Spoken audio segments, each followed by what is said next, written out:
In the NBA, you have to pretend that Bronny's an NBA player because otherwise you'll upset the king. And remember, he is a 6'2 guard that's a non-point guard. I've never seen that existing in the current NBA.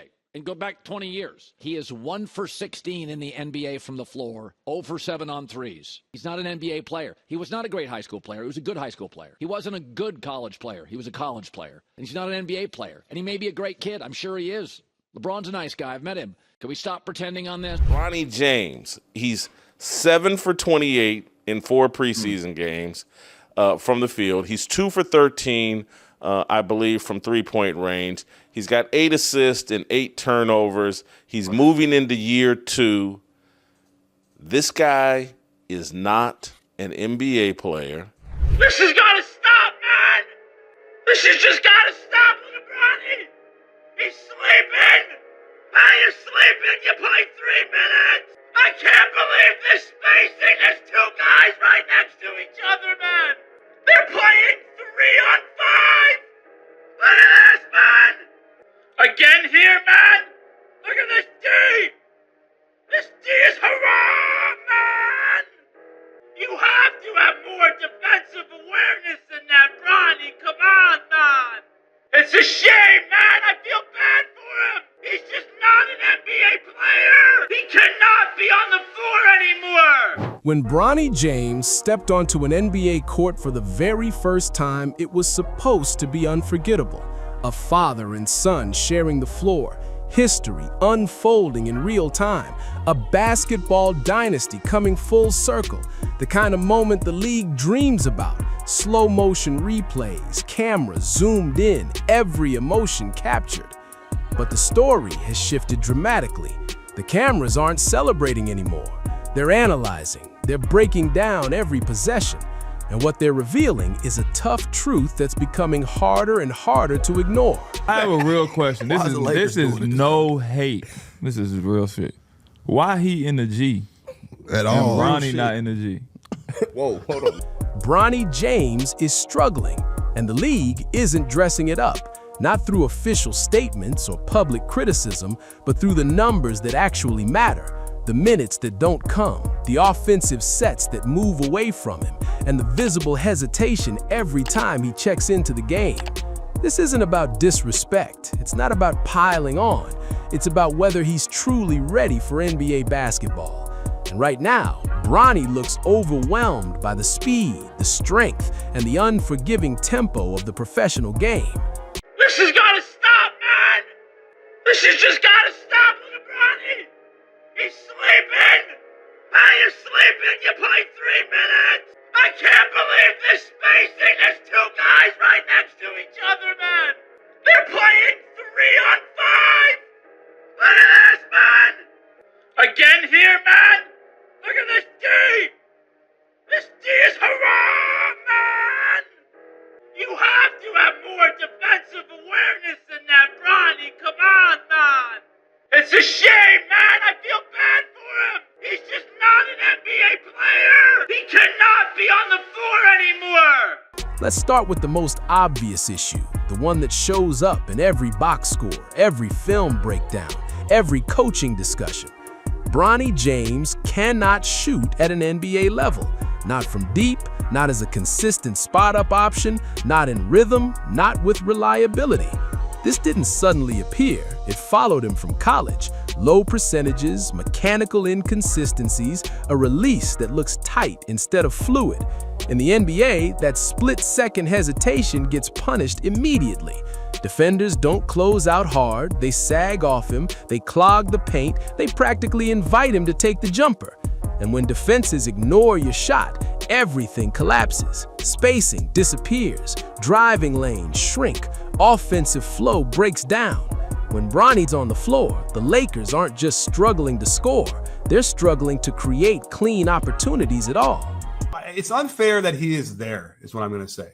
You know, I think it's clear, like, the reason why he's there is because LeBron, has kind of made sure he's there. He's just not an NBA player. He looks, in my mind, like almost like worse than he was last year, or it hasn't been any improvement. Too small of a The statistics only make it tougher to defend. Bronny ranks near the bottom among rookies in scoring, near the bottom in field goal percentage, minimal offensive production across the board. This isn't about advanced analytics or nitpicking efficiency. This is basic NBA output, and it's missing. There are no scoring bursts, no defensive adjustments made because of him, no consistent pressure on opponents. His minutes feel empty, almost invisible, and in a league where every possession carries weight, being invisible can be fatal to your rotation spot. Bronny was introduced as a combo guard, a connector, a smart decision maker who could run an offense and keep things organized, but the tape suggests something different. Under defensive pressure, his handle looks uneasy, his reads come late, the ball often sticks in his hands. You'll see obvious plays, swing the ball to the open shooter, attack the gap, make the simple read. But instead, there's hesitation, extra dribbles, forced passes, turnovers that kill momentum. That's not about effort, it's about readiness. And the NBA doesn't pause for development. You either keep up or you fall behind. Now, defense, the area where many believed he could contribute right away. The physical tools are there, the athleticism, the lateral quickness. On paper, he checks the boxes. But tools without execution don't hold up. Watch closely and you'll see late rotations, missed switches, closeouts that don't fully contest. NBA offenses punish those mistakes instantly. They hunt mismatches, they attack hesitation, they isolate uncertainty. Bronny looks like a player thinking through every movement instead of reacting instinctively. At this level, defense is about anticipation, not just effort. And anticipation comes from reps, not from reputation. In the NBA, and I know Bronny's got this contract, and if he sticks with the Lakers, maybe it's inevitable, but if LeBron ever has to really force his way out, that may be the end of Bronny's career.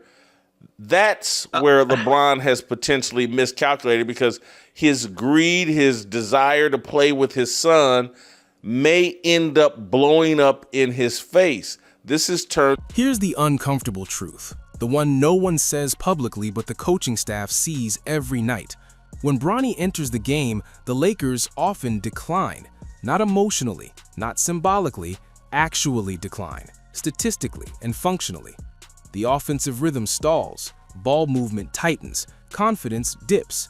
That doesn't make him a bad teammate, it means he's unsure, and uncertainty spreads quickly on a basketball court. NBA rotations aren't built around potential, they're built around trust. You earn minutes by making life easier for your teammates. At this moment, Bronny isn't consistently doing that. What he needs isn't protection, he doesn't need sympathy, he needs development. Intense, repetitive, pressure-free development. And that's exactly what the G League provides. Not as punishment, not as embarrassment, but as progression. Because the message from the NBA, even if it's never spoken directly, is simple. You're not ready yet. The smartest move Bronny could make is accept that reality and embrace the work required. That looks like, you see, a scared boy out there. He don't look like he want to make mistakes. He don't feel comfortable making mistakes. So you 6 words explain everything. He don't feel comfortable making mistakes. That's the line between development and survival. Young players grow through mistakes. They take tough shots. They miss defensive reads. They try risky passes. That's how confidence is built. But Bronny doesn't feel like he can afford mistakes. Not with his last name, not with the spotlight, not with millions watching every possession ready to critique. Coaches can design sets for him, they can create opportunities, they can offer reassurance, but if he doesn't internally believe he belongs, none of it sticks. Confidence isn't scripted, it's earned through repetition, through small wins stacking into larger ones. Right now, Bronny isn't collecting those small victories because he's playing cautiously instead of freely. A situation in a Charlotte or fucking Sacramento or one of these bad teams, right? Where there's no expectation. He can go under the radar. Go out in that motherfucker and play. Yeah. They lose. Bronny can go 0 for 13 one day, 14 for 15 one day, 6 for 9, whatever the case is. And consider the alternate reality, the one that might have changed everything. Imagine if he had been drafted by Charlotte or Portland, teams without playoff pressure, without dynasty expectations, without LeBron courtside. He could have played 25 minutes a night, taken 15 shots, made every rookie mistake imaginable without national headlines. Win or lose, the stakes would have been lower, because those teams are rebuilding. Instead, he joined the Lakers, a franchise chasing championships, trying to maximize LeBron's final seasons. They can't afford to sacrifice roster spots on long-term experiments. Every minute Bronny plays is a minute not given to someone who might help them win today. That creates tension, pressure, an environment where a 20-year-old feels the weight of every possession. I know what it is. It ain't easy. I know. It ain't easy to come in to live up to that last name, dog. Kenyon Martin understands this dynamic because his son, KJ Martin, experienced similar expectations. But there's a key difference. Kenyon wasn't active in the league when KJ arrived. KJ had space to form his own identity, to grow independently, to separate himself. Bronny doesn't have that freedom. Every performance is measured against LeBron, and they share the same locker room. No second-round pick in NBA history has faced this level of scrutiny. Most 55th picks don't even make it past camp. The rare few who stick develop quietly in the G League, largely unnoticed. Bronny doesn't get quiet development. Every possession is analyzed, debated, amplified. And all of that comes after surviving cardiac arrest just over a year ago and still adjusting to the demands of professional basketball. The clock is moving quickly. LeBron is on an expiring contract and dealing with sciatica, signs his body is beginning to decline. Next season marks year 3 of Bronny's rookie deal, the point when the Lakers can waive him without cap consequences. Everything appears aligned for a difficult ending to this father-son chapter. But there is still one path forward: performance. If Bronny can push through the mental hesitation, play with the aggression and freedom he showed in the G League, and prove he can genuinely contribute to winning, everything changes. The criticism fades, the roster spot feels justified, the trajectory stabilizes. Right now, though, we're watching a young player weighed down by expectations, playing tense instead of confident, and running short on opportunities to prove he belongs. The coming months will determine whether Bronny James becomes a powerful comeback story or a cautionary tale about how pressure and circumstance can overwhelm potential. The basketball world is watching closely. The hourglass is nearly empty, and Bronny James is running out of chances to silence the doubters.